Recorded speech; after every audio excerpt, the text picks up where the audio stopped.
자, 반갑습니다. 저 오늘부터 우리 소년부 친구들과 말씀 나누게 된 유진영 권사입니다. 네, 반갑습니다. 오늘 설교 제목, 주님 네, 말씀 읽었고, 읽어봐야겠군요.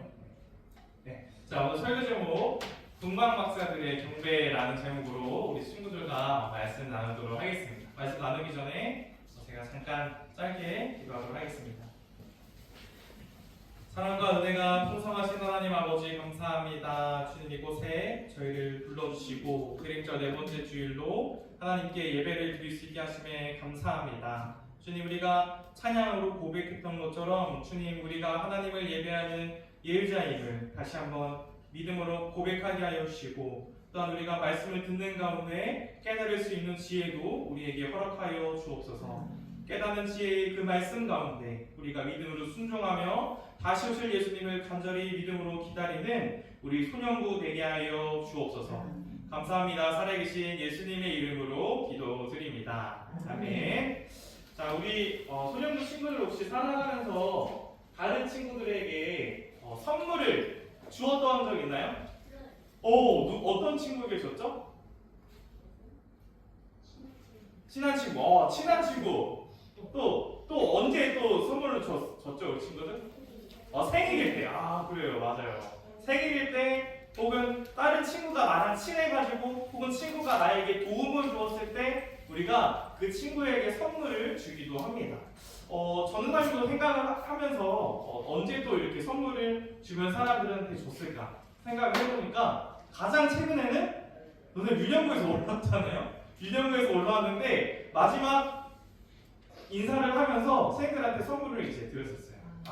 커피 선물을 기프티콘으로 드렸었고, 또 이제 최근에는 이제 전사님 이제 아내 와이프 이제 생일일 때 또 생일 선물을 드리면서 케이크도 이제 같이 먹고 그랬던 시간을 가졌던 것 같습니다. 선물 이야기를 왜 했냐면 우리가 살아가면서 감사한 일이 있을 때, 혹은 나를 도와줘서, 혹은 다른 사람들에게 좋은 일이 있을 때, 혹은 내 친구가 생일일 때 우리는 그 사람에게 감사의 마음을 표현하기 위해서, 그리고 그 사람을 축하해 주기 위해서 우리는 선물을 하며 살아가고 있습니다. 근데 오늘 우리가 읽은 본문 성경 말씀에서도 아주 귀하고 값비싼 선물을 드렸던 사람들이 등장하고 있어요. 바로 우리가 잘 알고 있는 동방박사들입니다. 동방박사들. 자, 그렇다면 이 동방박사들에게 어떤 일이 있었는지, 그리고 누구에게 어떤 선물을 드렸는지 우리 같이 한번 우리 그림 보면서 말씀 나누도록 하겠습니다. 먼저 말씀 우리 마태복음 2장 1절에서 2절 말씀을 같이 한번 읽어보도록 하겠습니다. 시작! 예수님이 태어나신 것은 유대아의 베들레헴이었습니다. 헤롯 임금 시절이었다. 그런데 보라, 이때 정성가들이 동쪽 지방으로부터 예루살렘에 다다랐다. 그들이 말했다. 유대아 사람들의 임금으로 태어나신 분이 어디 계십니까? 우리가 동역에서 그분의 별을 보고 그분께 엎드려 절하려고 왔습니다. 아멘. 자, 예수님께서 태어나신 때에 이 유대인들을 다스렸던 한 왕이 있다라고 성경은 말해주고 있어요. 그 사람이 이름이 뭐냐면 헤롯이라는 사람이 있어요. 헤롯. 이 헤롯에 대해서 잠깐 짧게 이야기하자면 헤롯은요, 많은 사람들, 특별히 유대인들을 다스렸던 왕이었지만 유대인들에게 인정을 받지 못했던 그런 안타까운 왕이었어요.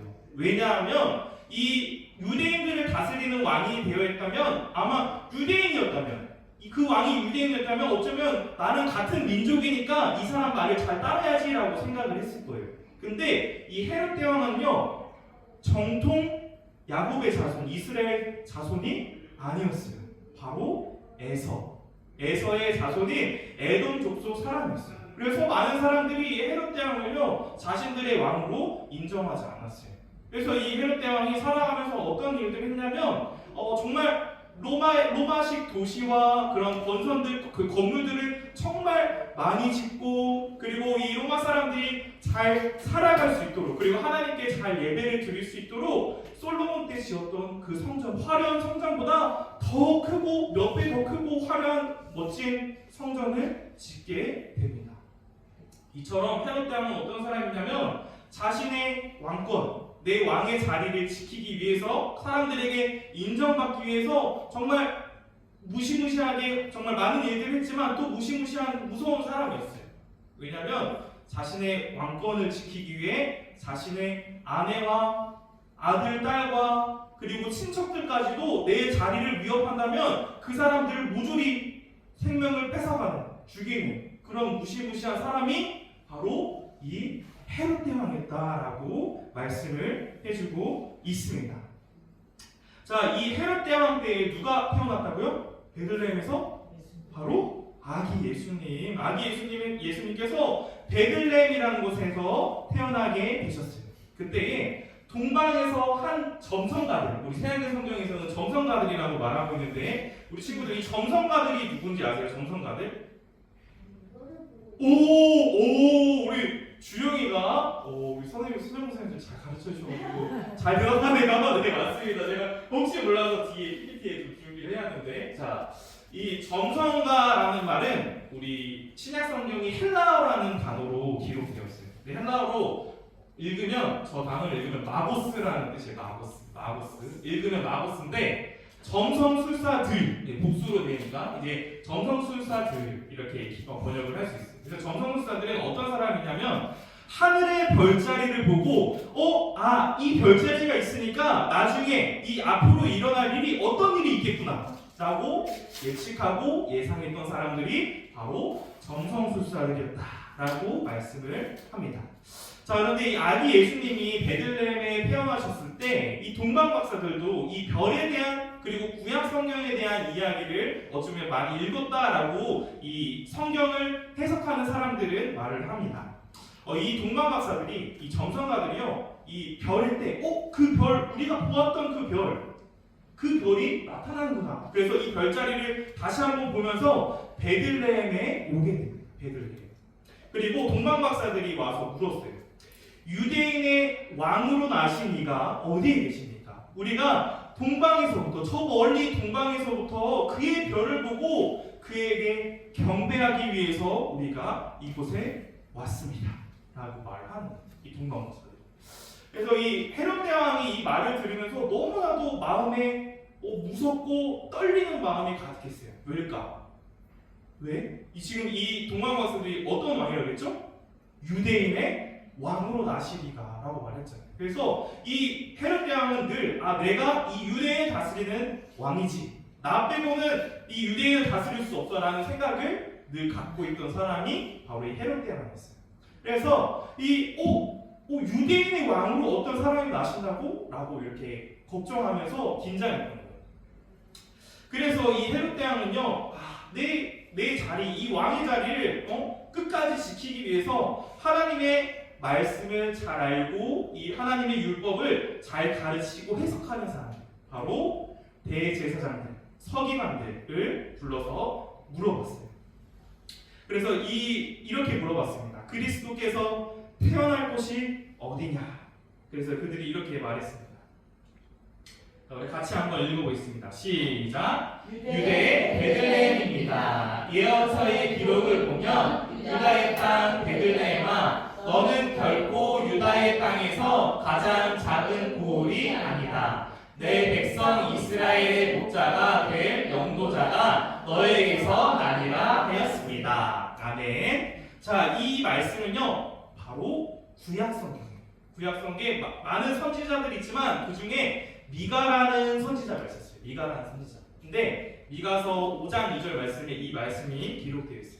그래서 이 베들레헴이라는 땅이 나타나요. 베들레헴. 이 베들레헴은요, 어떤 곳이냐면 정말 작고 작은, 그리고 보잘것없는 그런 아무것도 사람들에게 유익을 줄 수 없는 그런 작은 땅이 바로 베들레헴이었어요.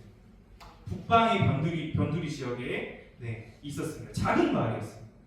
하지만 미가 선지자는 이렇게 작고 작은, 사람들이 보기에 정말 보잘것없는 것처럼 보이는 이 작은 땅 베들레헴에서 너희를 다스릴 참된 목자가 나타날 것이다. 그리고 너희를 구원하실 구원자가 나타날 것이다라고 미가 선지자는 예언해주고 있습니다. 헤롯 왕은 즉시 이 말씀을 듣고 동방박사들을 불러서 그 별이 언제 나타나는지 자세하게 물어봤어요. 그리고 이렇게 말했어요. 그 별이 나타난다면 나에게도 말해주세요.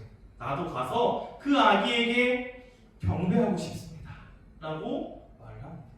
그래서 이 헤롯 대왕의 말은 진실이 아니었어요. 헤롯 대왕은 자신의 그 왕권을 지키기 위해서 이 아기를 찾게 된다면, 유대인의 왕으로 태어나실 이가 내 눈앞에 나타나게 된다면 경배가 아니라 그 아기를 무참히 없애버리고 자신의 왕의 자리를 지키고자 이 거짓말을 했던 겁니다. 이 거짓말을 듣고 이 동방 박사들 다시 이 별들을 따라서 가게 됩니다. 그리고 이 동방에서 보던 별이 앞서서 길을 가다가 한 작은 집에, 초라하고 보잘것없는 그런 작은 집에 멈추게 되었어요.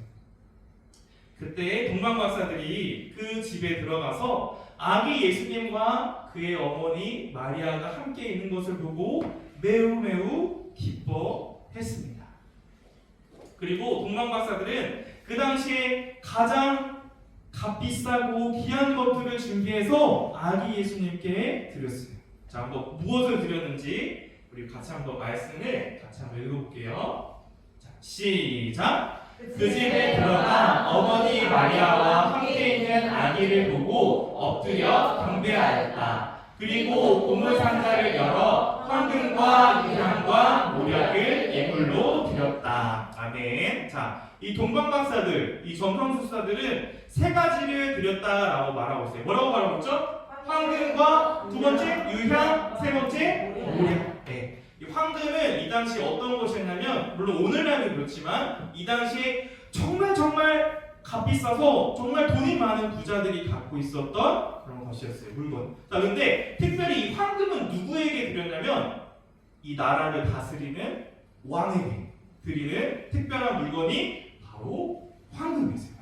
아, 그렇구나. 정말 비싸고 특별히 왕에게 주었던 귀한 물건이었구나. 자, 두 번째 유향. 유향은 무엇이냐면 구약 시대에 그 제사장들이 있던 시대에 그 제사를 드리기 위해서 하나님께 제사를 드리는 그런 용도로 쓰였던 향이 바로 유향이었어요. 유향. 그러니까 너무나도 귀하겠죠. 값비싸고. 또 세 번째로는 모략이었어요. 모략. 오늘날에 우리가 이제 사람이 이제 죽었을 때 우리가 시신을 태우기도 하는데 이 당시에는 그런 발달된 문화들이 없었어요. 그래서 모략이라는 것을 이제 사람이 이제 죽으면 몸에서 이런 안 좋은 냄새가 나잖아요. 그죠? 사람이 몸이 부패하고 썩으면서. 그래서 그런 냄새들을 없애기 위해서 그런 방부제 역할을 하기 위해서 이 모략을 발랐다고 합니다. 그러니까 이 세 가지의 공통점이 있는데 이 세 개의 공통점은 무엇이냐면 정말 귀하고 값비싼 물건이었다. 그리고 정말 많은 사람들에게 함부로 가질 수 없는 소중한 물건이 바로 이 세 가지 물건이었습니다. 자, 그렇다면 이 동방 박사들이 이 세 가지를 드리면서 예수님께 엎드려 경배했다라고 말을 합니다. 엎드려 경배했다. 동방 박사들은 뭘 말하고 있냐면 이 성경은 바로 아기 예수님을 보면서 하나의 단순한 어떤 평범한 아기가 아니라 이 세상을 다스리는 왕, 그것을 뛰어넘어서서 우리의 진정한 왕이신, 그리고 우리를 구원하시고 다스리실 예수님으로, 하나님의 아들로 믿음으로 이 시간 고백을 하고 있는 거예요. 그래서 이 경배란 말은 어떤 말이냐면 헬라어로 프로스키네오인데, 여기서 잠깐 가볼게요. 여기서 이 단어, 요거는 프로스고 이건 키네오인데, 프로스라는 말은 엎드리다, 무엇을 향하여, 무엇을 향하여라는 뜻을 갖고 있어요. 그리고 키네오는 입맞추다라는 뜻을 갖고 있습니다. 그래서 이 두 가지 단어가 합쳐졌을 때 프로스키네오라고 이제 말을 하는데, 이 단어가 이 경배라는 말로 헬라어로 기록이 되어 있어요. 네. 그래서 경배라는 말을 쉽게 말하면 엎드려서 발등상에 입맞추다라는 뜻을 갖고 있습니다. 그래서 이 경배라는 말이 사용될 때는요, 이 당시에 이 이 헬라어 언어를 사용할 때는 특별히 왕에게 엎드려 절하고 그 왕을 인정하고 고백할 때 쓰여지는 단어가 바로 이 경배, 프로스키네오라는 단어예요. 즉 동방 박사들은요 엎드려 경배하면서 이 세 가지 물건을 드리면서 나의 왕이신 예수님, 그리고 하나님의 아들로서 우리를 구원하시기 위해 이 땅에 오신 예수님을 이들이 믿음으로 인정하고 고백하며 예배했다라는 것입니다. 자, 우리 소년부 친구들, 우리는 지금 대림절 네 번째 주일을 맞이하면서 성탄절을 우리가 기다리고 있습니다. 그렇다면 우리는 이 성탄절이 다가오는데 어떤 모습으로 우리는 예수님을 기다려야 할까요? 우리 어떤 믿음의 모습으로 살아가야 할까요? 우리 친구들도 우리 성경 말씀은 분명하게 말씀해주고 있어요. 바로 예수님을 나의 왕으로 믿음으로 고백하면서 진정으로 하나님을 예배할 수 있어야 된다. 우리가 하나님을 예배하는 예배자로 예수님을 간절히 기다려야 된다라고 성경은 우리에게 말씀해주고 있습니다. 자, 그래서 우리 소년부 친구들이 나는 어떤 모습으로 우리가 예수님을 믿음으로 고백하고 있는지, 내가 어떤 모습으로 하나님을 예배하고 있는지 한번 돌아보았으면 좋겠습니다. 내가 정말 이 동방 박사들처럼 정말 이 황금과 유향과 모략을 정말 준비해서 마음으로 하나님께 이 아기 예수님께 믿음으로 고백하며 엎드려 경배했던 것처럼 우리 친구들도 최고의 예배, 정말 오늘이 나의 인생의 마지막 예배인 것처럼 나의 마음을 다해서 최고의 예배를 드릴 수 있는 우리 친구들 되었으면 좋겠습니다. 그래서 우리 친구들 오늘 설교를 하나의 문장으로 전사님이 요약했어요. 어떤 것이냐면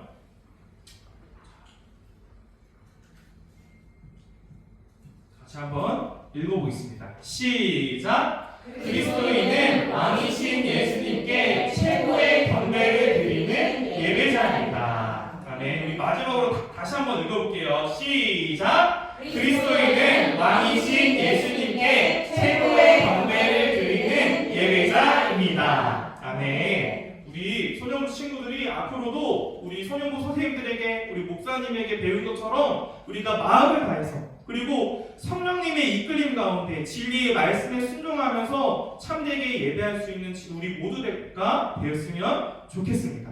그리고 우리 소년부 친구들이 열심히 또 선생님들 통해서 열심히 배웠죠, 그죠? 우리 성탄 전야제 또 우리 찬양 율동하고 할 텐데, 그래서 우리 친구들이 오늘도 열심히 배우면서 내가 그래 동방 박사들도 아기 예수님께 나와서 엎드려서 하나님을 열심히 예배했지, 가장 귀한 것을 예수님께 드렸지, 내가 오늘 이 말씀을 기억하면서 나도 예수님께 믿음으로 나의 왕으로 고백하고 내가 마음을 다해 하나님께 예배하고 찬양드려야겠다.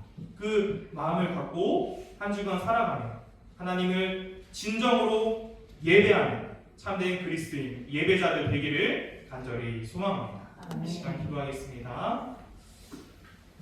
사랑과 은혜가 풍성하신 하나님 아버지 감사합니다. 주님, 이곳에 저희를 하나님을 예배하는 예배자로 불러주심에 감사합니다. 주님, 오늘 말씀을 통해서 많은 동쪽에서부터 왔던 점성술사들이 그들이 동방에서 보았던 별을 보고 아기 예수님을 보게 되었습니다. 그들이 아기 예수님께 나아올 때 가장 값비싼 황금과 유향과 모략을 준비해서 그것을 엎드려 경배하며 예수님께 드렸음을 다시 한번 우리가 말씀을 통해 보게 됩니다. 그 점성술사들은 그것들 귀한 것들을 드리면서 그 아기 예수님을 나의 왕으로, 이 세상의 진정한 왕으로, 하나님의 아들로, 우리를 구원하실 메시아로 고백하며 귀하게 예배를 드렸음을 이 시간 말씀을 통해 보게 됩니다.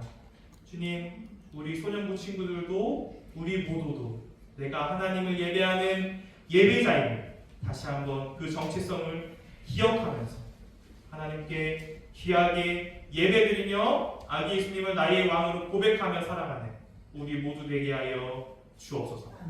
감사합니다. 살아계신 예수님의 이름으로 기도드립니다. 아멘.